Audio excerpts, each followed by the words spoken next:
I am making 2 outfits in one through the magic of quick change. Ta-da!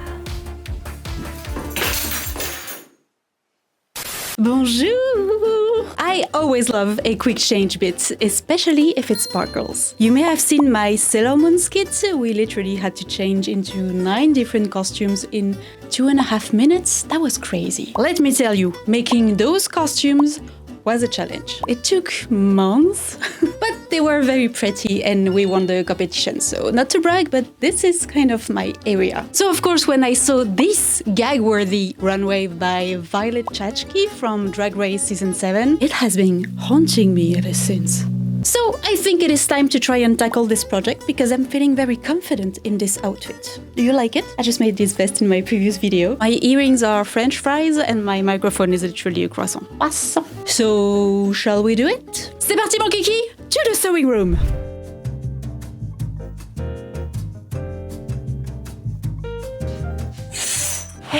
Okay, so let's plan the day. I made a matcha latte because I'm trying to cut down on coffee.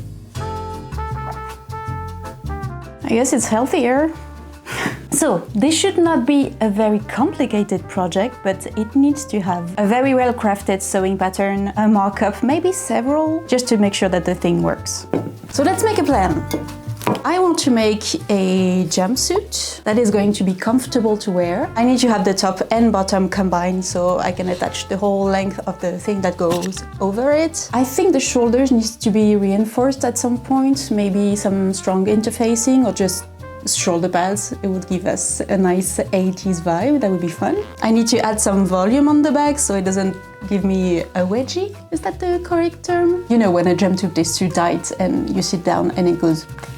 Not what I want. I want to try a wide leg, but we'll see how much it can be hidden under the layer. And also I need to check what I have in my fabric stash, because I need 2 very different fabrics if I want a nice effect, like bam! So I'm gonna go with princess seams and maybe a dart at the waist on the pants. If I make the pants a bit wider, maybe when it's closed it can look like a dress, like with more flowiness over here. And also I can't make the thing full length because when the arm is down, like here, the fabric will go here, so I don't want it dragging on the floor. So this is gonna be 3/4, which should be fine and very comfortable in the summer. Let's go with the waistband here. And the neckline is gonna be a bit deep because when it's closed, I want to make sure that it is hidden. So as deep as I can go without showing up my boobs. So what fabric should we make it out of? I'm probably gonna make the outside in black. I have a lot of these and it's lightweight, it should be very nice. And for the inside we need a bit of contrast. So what do I have in my colorful fabrics? Yellow should work. Ooh, what about this one? This goes in the maybe. I also have a few silver here. Maybe it's not different enough from the black. I would love to have made it in neon green, but this fabric is transparent and way too stiff. I'm gonna keep it for a special project. Blue is not very shabam. I don't think I have any fabric that should work in red. Purple is too dark. And none of these fabrics have enough yardage. And maybe this one, but I want to keep it for another project. My precious. Maybe we do have something in the prints. So we have a bunch of... No. Maybe this one? It is transparent, but with the black underneath, maybe there's something to do and it is very different from the black. I love this fabric. It is printed noodles. I got it in Japan. This is gonna be a fun project too. Zebra? No. Dalmatien? Fish? I have this plate, which is kind of referencing the original, so I don't know if it would work. This goes in the maybe. Ooh, I have this fabric that I got. Believe it or not, I got it in Joann's. When I went to the US in December, I had to visit this store that I've seen in many, many videos without ever being able to visit it since it's not available in France. Well, I guess it's not available anywhere now. But this is like rainbow paints, but I probably don't have enough for this project. So maybe if I combine it with something, I don't know, it goes in the maybe. I have this chevron, but it is actually a bedsheet and it has strawberries on the inside. And that feels very spring as well. Okay, I don't think I have anything other... I mean, this would be very cool, but not very comfortable to wear. And there is not enough anyways. Ah! Maybe sequins? I'm not sure I have enough. Might have enough red. And maybe white. No, this is not enough.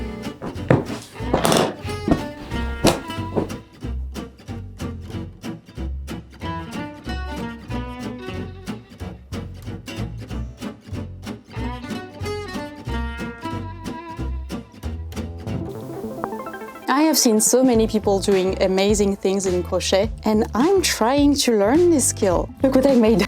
Ta-da! Where is the front? Where is the back? I don't know. Okay, so don't look too closely at this one. I'm getting better. Regarde-moi ça, toi. Look at this! And that's because I'm learning a ton of stuff on Skillshare, the sponsor of this video. Skillshare has been a huge part of my crochet journey. Currently, I'm taking the Granny Square Crochet Masterclass by Emily Bolduc. And that means now I can do things as long as they are squared. This is obviously helping because the way that Skillshare classes are designed by creatives for creatives, it makes the learning process really intuitive and hands-on because you see all of the steps with the explanations. Skillshare is the largest online community for creatives with thousands of classes across a lot of categories like illustration, design, animation, photography, you name it. And if you're just starting out or are already deep into your craft, there is always something new to dive into. 2, 3.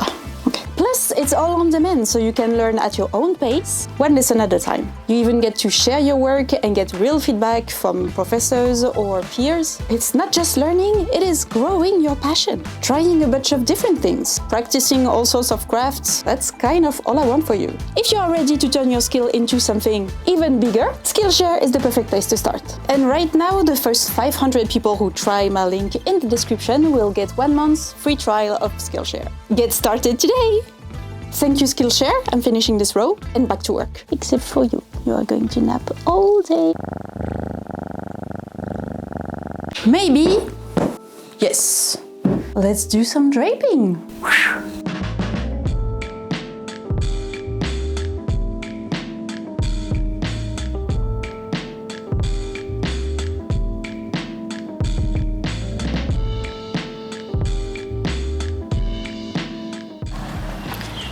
Qu'est-ce que tu fais? He was eating ants. So with this base pattern, I'm going to combine it with my pants pattern. If you want it, it's in the product shelf thing. I'm just gonna simplify it with no pockets, no front zipper fly, and shorter, I guess. And for the arms, I think I'm gonna start off with like a sleeve cap thing, and then it will go just straight, so it can be draped. It's hard to explain when it's such a weird garment, but I'm gonna make a mock-up, you will see, with an old bedsheet.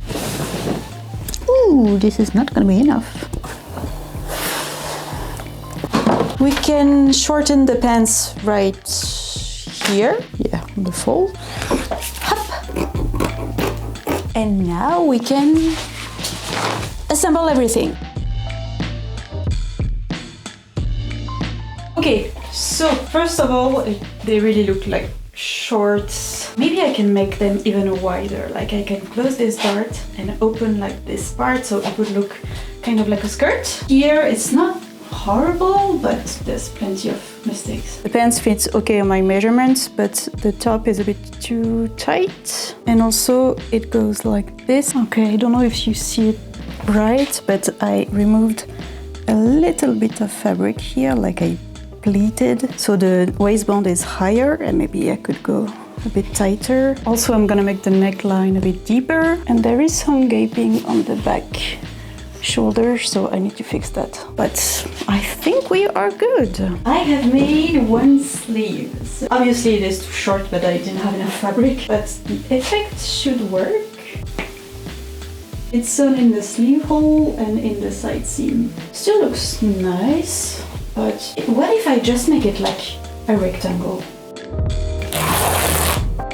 First of all, I think it's the ugliest makeup I've ever made.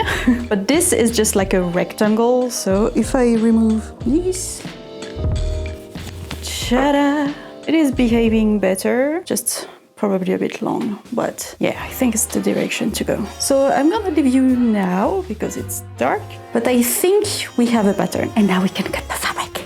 The gentle April rain that stained the window panes last night. Good morning! Do you think I can get this done today? I hope I can, but I've been wrong many times. And yes, I'm wearing my pilou pants, because despite the fact that the weather is really nice today, it is kind of freezing in the basement. This is the basement. I'm gonna make the pants much wider, almost like a skirt, and close up the darts on the top. And for that, let's chop it in half. I'll show you. So these are the fronts with the dart at the waist, and I cut it off. So I'm actually going to close up the dart, and this is making a big triangle here, which is going to add more volume. So I'm going to close that up, and it is going to be one piece. And I'm going to do the same on the back. Hop, see, I opened the back and the front. I added like the scrap that I removed from before. It's a bit like Frankensteining your pattern piece, but that's how you alter some pieces. So I'm going to retrace the bottom here very neatly with this. And we have our leg piece ready. Pattern is ready. Now we can cut the fabric. Let's choose. So, black. We want something that goes nicely with this lightweight black cotton. And I realized while making the mock-up that I need a fabric that is very lightweight. So this one, no. And this one, although it might be fun, no.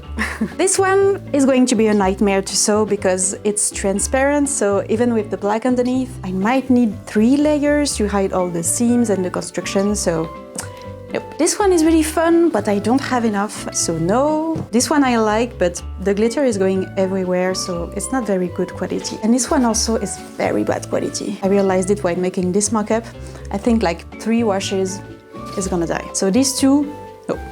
We are left with this plaid, this silver, and this gorgeous red. This one is closer to the original reference, but I also wanted to make clothes that I'm gonna wear, that I really want to add to my closet. And I'm not sure that a jumpsuit in this plaid I'm gonna wear that much. So no. Which is leaving us with red or silver. Okay, so what do we think for the reveal? Silver? Ta-da! Or red? Ta-da! I think the silver pops more, but also I'd be more excited to wear some of this red velvet. It's hard to choose.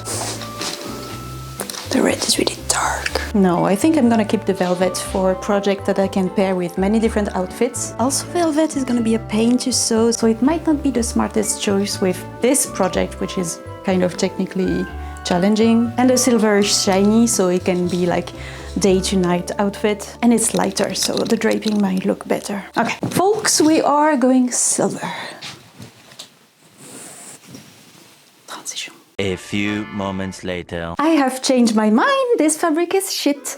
It completely melts on the iron. It's gonna be a nightmare. So I guess we're going with red. And also sewing with velvet, which is going to be a nightmare as well. I'm going to suffer. Keep watching. And of course, you don't want to forget about velvet dust. You can see kind of like the ghost of the shapes I've cut.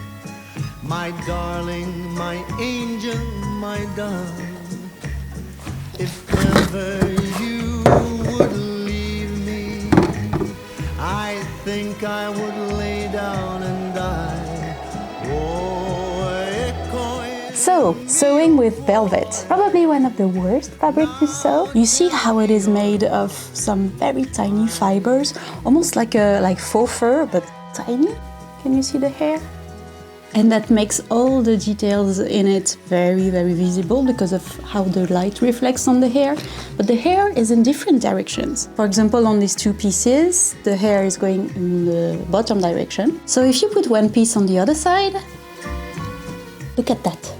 Look how different they look. This is the same fabric.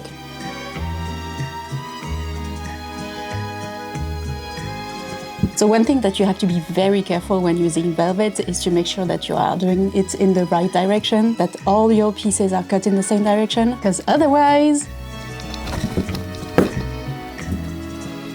And the tiny hair, they make it so annoying to sew because they want to, like the hair and the fabrics, put them together, they are kind of pushing themselves in different directions. So when you press them, when you're sewing on the sewing machine, the fabric just shifts around. So annoying. To prevent that, you have two solutions. One is using a lot of pins and sewing super slowly, and the other one is to baste all your seams in place before you sew them. What I do is a lot of pins slowly, and I use something pointy here just to guide the fabric in place. It is slow and painful, but if you don't do that, the whole thing is gonna look very wonky.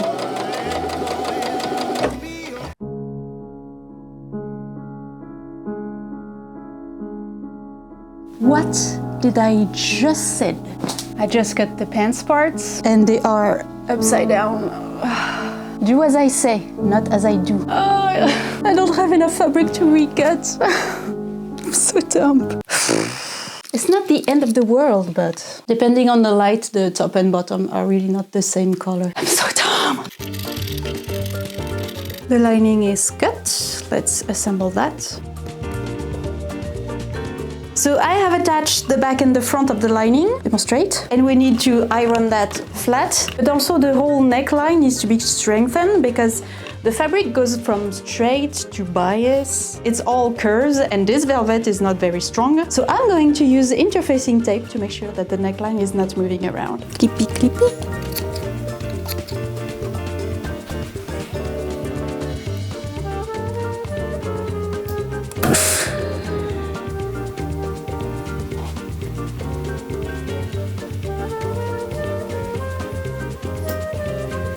Look here, I'm on the bias and there is stretching, but here I'm on the bias as well and it's not moving. Also with any kind of fusible interfacing, the ones that need your iron, they sometimes bleed a bit of their glue through the fabric, like through the mesh of this thing, and it might put some glue on your iron, so to protect it, always use some kind of cloth. I'm using this where I wrote down oui, non. So I know that the glue is on the non side, not the oui side. You probably know it, but it means yes and no in French. See? You are learning so much here. My secret plan here is to teach everyone French, one word at a time. Maybe if you subscribe and you keep watching, you will be fluent at some point. How do we say pocket in French? You know it? You know it? Mais où vais-je mettre toutes mes affaires? Dans mes poches. J'adore les poches. Anyways, there are so many terms in sewing that are from French, so sometimes it can even be useful even if you don't care about learning the language. My personal pet peeve is how French seam in French, they are called couture anglaise, which is English seam. I know I've said it many times, but someone has to take responsibility for that annoying technique.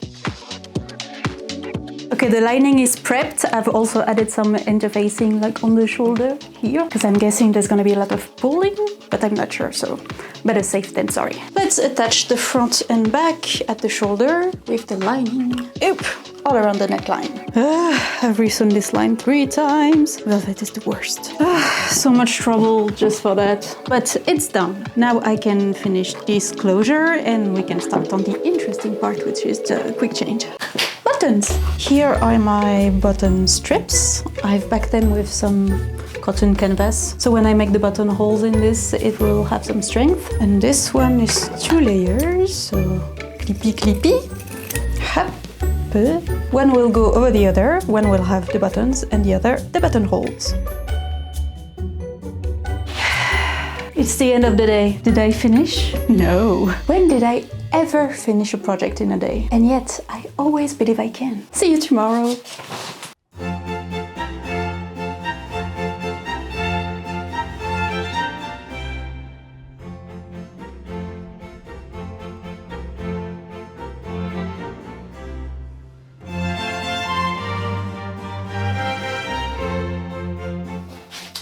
Hi. It is not in fact the next day. It is several days later and I have no idea what I was doing. I'm working on too many projects at the same time. I don't like that. Yes, the sleeves. No, I'm gonna make the buttonholes first. Buttons. I think I want to go gold. We might as well use those, but they don't fit really because they have too much volume. So let's just find something the same size. Yeah, seems good. As always, a test piece. It is working. We should be good.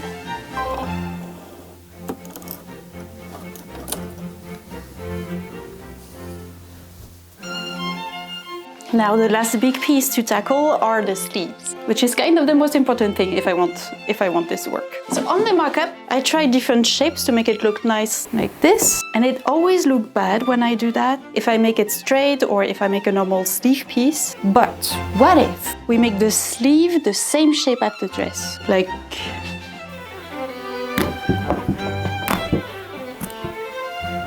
So this side can be the dress, but also hiding the dress. It doesn't look too bad, it will be smaller and it still hides the front. And also it's gonna use a lot less fabric because I'm getting really short on the red.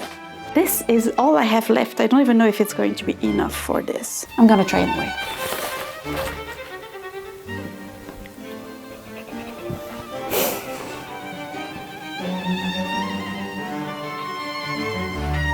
I've attached the two pattern pieces together, and maybe we can add a bit at the front so we can cross the fabric.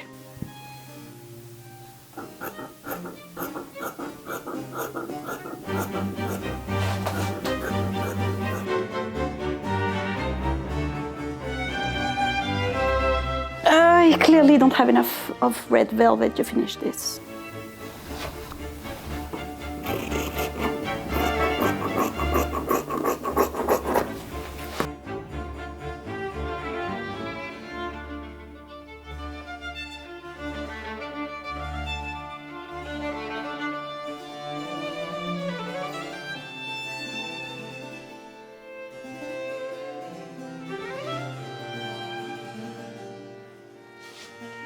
It's not pressed yet, but I think I want to add some interest here at the neckline and add a bit more of a vintage vibe. And it's very soft, so it should be comfortable. Body, sleeve. Let's attach them at the side and around the armhole. Look at all the pins that I put in to make sure that the velvet doesn't move. Well, I've pinned it wrong.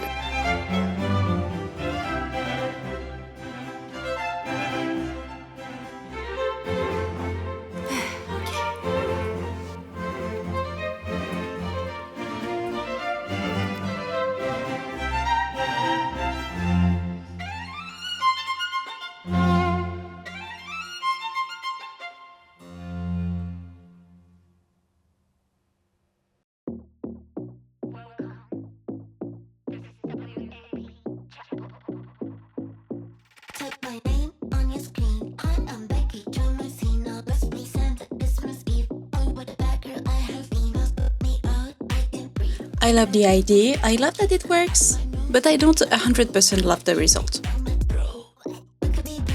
The weight of the sleeves is pulling the fabric apart horizontally, which makes the silhouette a bit wonky.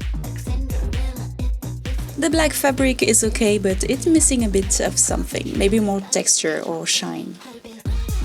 And it is very obvious that I ran out of red fabric for the inside. But it is finished, it is clean, and I've learned a lot on this project.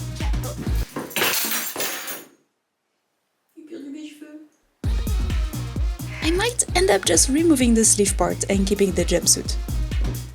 You can roast me in the comments on this one, but for it to count as constructive criticism, you have to subscribe.